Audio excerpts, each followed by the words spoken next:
Hey guys, நம்ம இன்றைக்கி இந்த வீடியோவில் எதை பற்றி பார்க்க போகிறோம் அப்படின்னு சொல்லி பார்த்தீங்கன்னா, direct taxation and indirect taxation books வாங்குறது நல்லதா இல்லையா அப்படிங்கிறத பற்றி நான் சொல்ல போகிறேன். யார் யார் வாங்கணுங்கிறத சொல்லிடுறேன். இப்போ நீங்கள் ஆன்லைன் நம்ம சிஎம்ஏ வெப்சைட்லேயே இருக்குது, சிஎம்ஏ ஆன்லைன் புக் பர்ச்சேஸ் அப்படின்னு சொல்லி போட்டிங்கன்னா நீங்கள் புக் வந்து பர்ச்சேஸ் பண்ணிடலாம். இப்போது இந்த வீடியோவில் வந்து பார்த்தீங்கன்னா கீழே நான் கமெண்ட் செக்ஷனில் வந்து ஆன்லைனில் வந்து புக் எப்படி பர்ச்சேஸ் பண்ணுறதுங்கிறதோட வீடியோ லிங்க் வந்து நான் கொடுத்துட்றேன். நீங்கள் அந்த வீடியோ ஃபாலோ பண்ணி நீங்கள் என்ன பண்ணிங்கன்னா உங்களுக்கு தேவைப்பட்டால் புக் வாங்கிக்கோங்க. ₹600 + ₹100 போஸ்டல் சார்ஜ், டோட்டலாக ₹700 நீங்கள் பே பண்ணுற மாதிரி இருக்கும். உங்கள் புக்கோட ஃபஸ்ட்டு பேஜை பாருங்கள். எல்லாருக்கிட்டையும் டேக்ஸ் புக் இருக்கும்ல, உங்கள் புக்கோட ஃபஸ்ட்டு பேஜ் பாருங்கள். 2022 எடிஷன் இருக்கான்னு பாருங்கள். 2022 தான் இப்போ லாஸ்ட்டாக எப்படி இருக்குன்னு பார்க்கணும்ப்பா. லாஸ்ட்டாக பார்க்கணும். இங்கே எனக்கு என்ன இருக்குது, ஜனவரி 2025 இருக்குது. எஸ், நான் இப்போ ரீசெண்டாக புக்கு வாங்கியிருந்தேன். ஏன்னா கிளாஸ்க்கு டீச் பண்ணுங்கிறக்காக நான் வாங்கியிருந்தேன். 6 டேஸில் என்ன புக்கு வந்துருச்சு. அப்போ இந்த லாஸ்ட் எடிஷனை நான் பார்க்கணும். எனக்கு லேட்டஸ்ட் எடிஷனை நான் இப்போ கையில் வச்சுருக்கேன். ஓகேங்களா? அதே மாதிரி உங்களுக்கு இங்கே லேட்டஸ்ட்டாக என்ன எடிஷன் காமிக்குதுன்னு பாருங்கள். ப்ரோ எனக்கு 2022 காட்டுது. 22ல் எந்த மந்த்து காட்டினாலும் சரி, நீங்கள் புதுசாக ஆன்லைனில் புக் பர்ச்சேஸ் பண்ணுறது ரொம்ப நல்லது. ஓகேங்களா? 22 எண்டில் சொல்கிறேன். தென் 23யோட ஸ்டார்டிங்கில் நீங்கள் வாங்கியிருந்தீங்கனாலும் சொல்கிறேன். ப்ரோ நான் 2023ல் வாங்கியிருக்கேன், ஆனால் நான் டிசம்பரில் போட்டிருக்கு ப்ரோ, அக்டோபர்னு போட்டிருக்கு ப்ரோ, நான் புக்கு வாங்கணுமானா வேண்டாம், தேவைப்படாது. ஓகேங்களா? அதே மாதிரி நீங்கள் 2024 எனி 2024 எந்த மந்த்னாலும் வச்சுக்கோங்க, எந்த மந்தோட எடிஷனாலும் வச்சுக்கோங்க. 2024 வச்சுருக்கீங்கன்னா நீங்களும் புக்ஸ் வாங்க தேவையில்லை. 2025 வச்சுருக்கவங்களும் புக்ஸ் வாங்க தேவையில்லை. யார் புக்கு கம்பல்சரி வாங்கணும்னா 2022 போட்டிருக்கவங்க கம்பல்சரி வாங்கணும். அதனால் இந்த ஃபஸ்ட்டு பேஜில் எனக்கு இப்போ 2025 நீங்கள் கடைசியாக போட்டிருக்கா, உங்களோட இதில் லாஸ்ட்டாக என்ன எடிஷன் போட்டிருக்குன்னு பாருங்கள். 2022 போட்டிருக்கா, 23 போட்டிருக்கா, 24 போட்டிருக்கான்னு பாருங்கள். அதுதான் மெயின். சரிங்களா? லாஸ்ட்டாக கடைசியாக என்ன போட்டிருக்குன்னு பாருங்கள். ப்ரோ 2024ன்னு நான் எனக்கு போட்டிருக்கேன்னா வேண்டாம், 2023ன்னு சொல்லி போட்டிருக்கேன்னா கடைசியாக போட்டிருக்கேன்னா வேண்டாம், 22ன்னு போட்டிருந்துச்சுன்னா மட்டும் புக்கு வாங்குறது ரொம்ப நல்லது. ஏன் இதெல்லாம் சொல்கிறீங்க ப்ரோ அப்படின்னு உங்கள் டவுட் உங்களுக்கு இருக்கலாம்ல. இங்கே பாருங்களேன், அப்போ 24 புக்கு வாங்கியிருக்கீங்க, அதுக்கப்புறம் சேஞ்சஸ் ஆயிருக்குல்ல.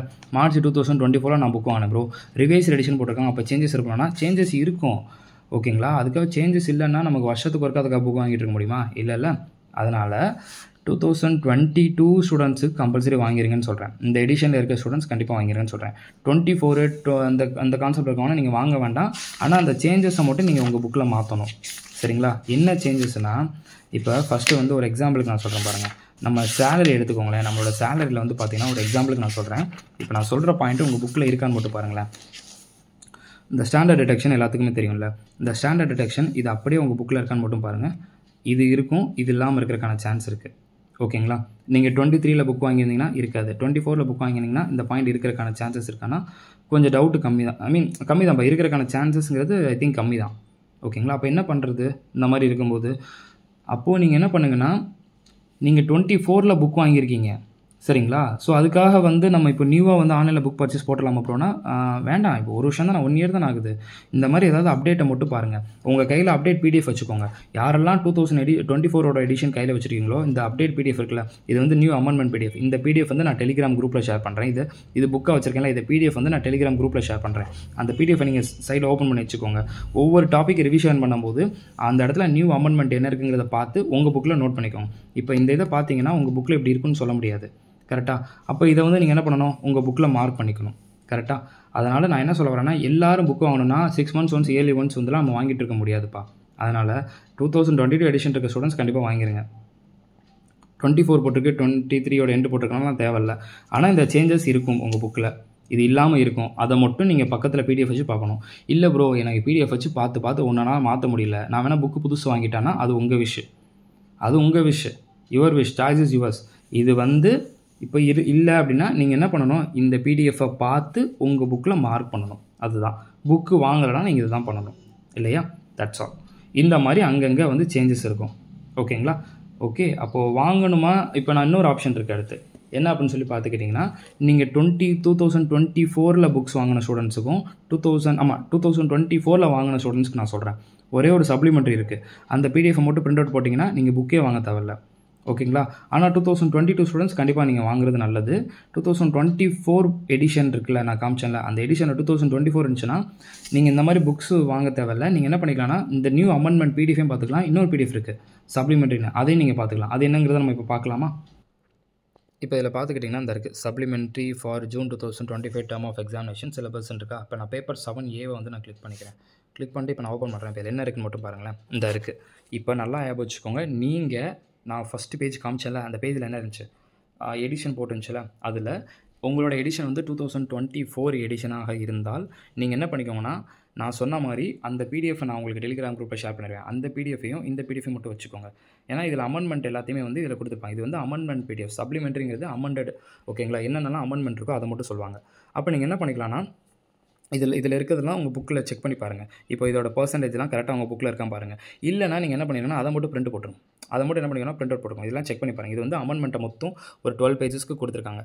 எல்லாத்தையும் செக் பண்ணி பாருங்களேன். இப்போ நான் வந்து காமிச்சது என்னது, நம்மளோட டேக்ஸ் ஸ்டடி மெட்டீரியல் கரெக்டுங்களா, நம்மளோட income tax study material. So அப்போ அதில் இருக்கக்கூடிய அமெண்ட்மெண்ட்ஸும் இங்கே இருக்கிறதும் வந்து கரெக்டாக இருக்கா, ரெண்டுமே கரெக்டாக சொல்லியிருக்காங்களா, எல்லாம் எப்படி இருக்குது அப்படிங்கிறது நீங்கள் வந்து ஜஸ்ட் என்ன படிக்கணும்னா செக் பண்ணிக்கலாம். இங்கே பெர்சன்டேஜ்லாம் இருக்குது பார்த்தீங்களா, ரிலீஃப், மார்ஜின் ரிலீஃப் அதெல்லாம் சொல்கிறாங்களா, அது நீங்கள் வந்து செக் பண்ணிங்க. இந்த இப்போ சேலரி பாருங்கள், சேலரியில் என்ன சொல்லியிருக்காங்க, நான் காமிச்சேனா 75,000 ஸ்டாண்டர்ட் டெக்ஷன் சொல்லி காமிச்சேனா, ஓகே, அந்த அமெண்ட்மெண்ட் இங்கே கொடுத்துருக்காங்களா.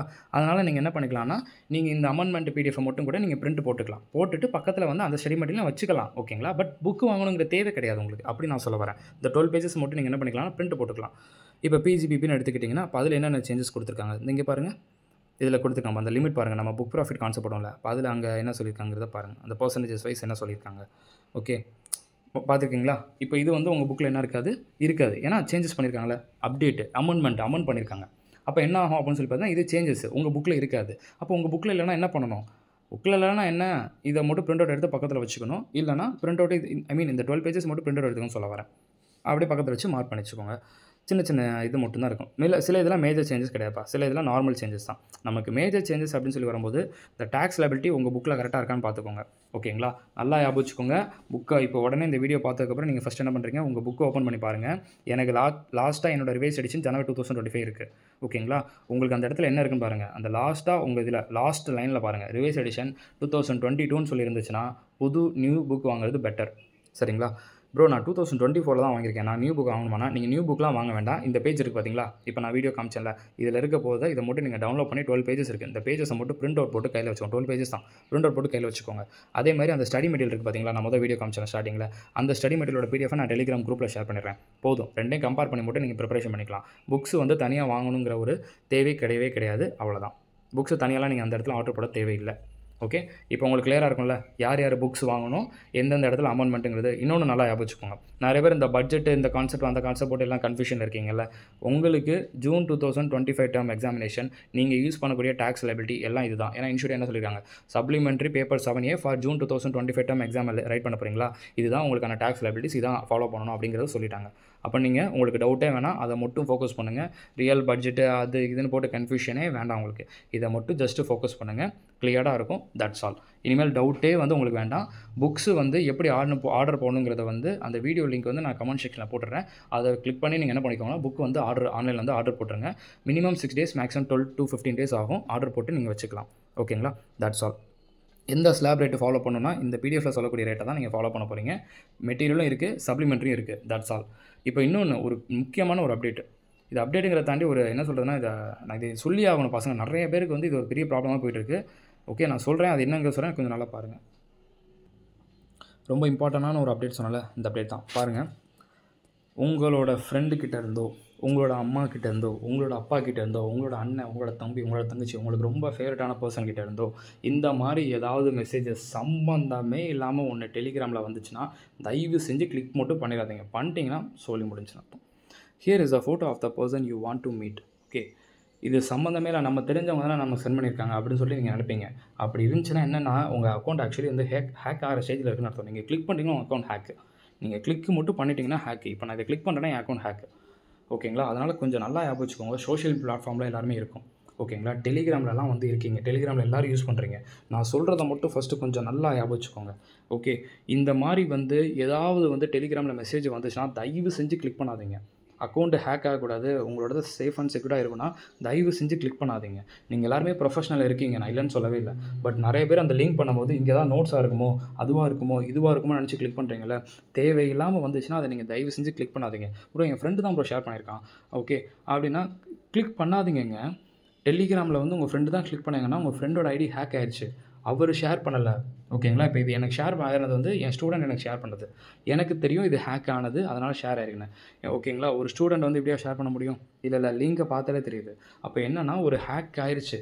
அப்போ அந்த ஸ்டூடெண்ட் கிட்ட நான் இன்ஃபார்ம் பண்ணுறேன். கால் பண்ணி சொன்னால் அவங்க என்ன சொல்கிறாங்கன்னா, எஸ் ஆமாண்ணா, எனக்கு என் ஃப்ரெண்டு ஷேர் பண்ணாங்க, நான் அதை மாற்றி நான் கிளிக் பண்ணிட்டேன் அப்படின்னு அவங்க சொல்கிறாங்க. இப்போ நான் கிளிக் பண்ணால் எனக்கு இதே லெவல் தான். ஸோ அதனால் தயவு செஞ்சு சொல்கிறேன், யாருக்கும் இந்த மாதிரி வந்துச்சுன்னா ஃப்ரெண்டு, அம்மா, ஈவன் அம்மாவே இருந்தாலும் சரி, இந்த மாதிரி லிங்க் வந்தாலும் கிளிக் பண்ணாதீங்க. அவங்க அக்கௌண்ட் ஹேக் ஆயிருக்கா இல்லைங்கிறத ஃபஸ்ட்டு தெரிஞ்சுக்கோங்க. நீங்களும் கிளிக் பண்ணி உங்கள் அக்கௌண்ட் ஹேக் ஆகி அவங்க அக்கௌண்ட் ஹேக் ஆயிராம. அதுக்காக தான் நான் சொல்கிறேன், இது சேஃப் அண்ட் செக்யூராக நம்ம சொல்லணுங்கிறக்காக. எல்லாருமே டெலிகிராம் யூசர்ஸ் நிறைய பேர் இருக்கீங்க.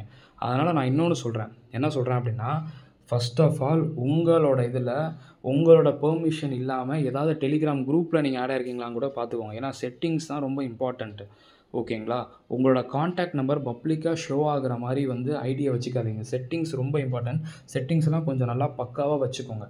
ஓகேங்களா? செட்டிங்ஸில் வந்து பார்த்துக்கிட்டிங்கன்னா உங்களோட காண்டாக்ட் நம்பர் யாருக்கும் ஷோ ஆகாத மாதிரி வச்சுருங்க. ஏன்னா நீங்கள் காண்டாக்ட் நம்பர் ஷோ ஆகாமல் வச்சுக்கிறனால அதெல்லாம் பெரிய இஷ்யூ ஆகும்.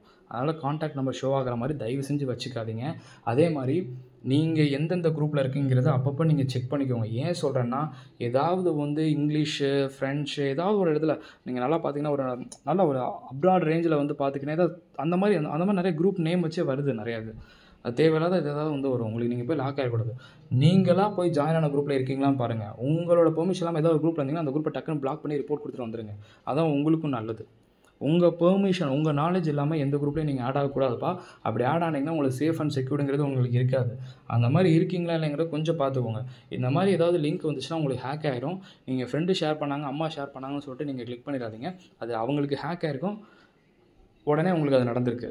அப்போது நீங்கள் கிளிக் பண்ணிங்கன்னா உங்களுக்கு அதான் நடக்கும். நீங்கள் அப்போ என்ன ஆகும்னா நீங்கள் கிளிக் பண்ணிடுவீங்களா, இதே இது இன்னும் உங்கள் ஃப்ரெண்டு சர்க்கிளில் எல்லாத்துக்கும் போகும்.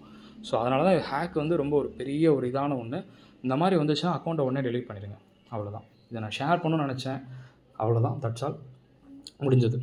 ஓகே, வீடியோ ஃபுல்லாக பார்த்துருப்பீங்கன்னு நினைக்கிறேன். இது யூஸ்ஃபுல்லாக இருந்துச்சு அப்படின்னா இந்த டேக்ஸ் பற்றி உங்கள் ஃப்ரெண்ட்ஸ்க்கும் சொல்லுங்கள். Wish you all the very best. பார்க்கலாம்.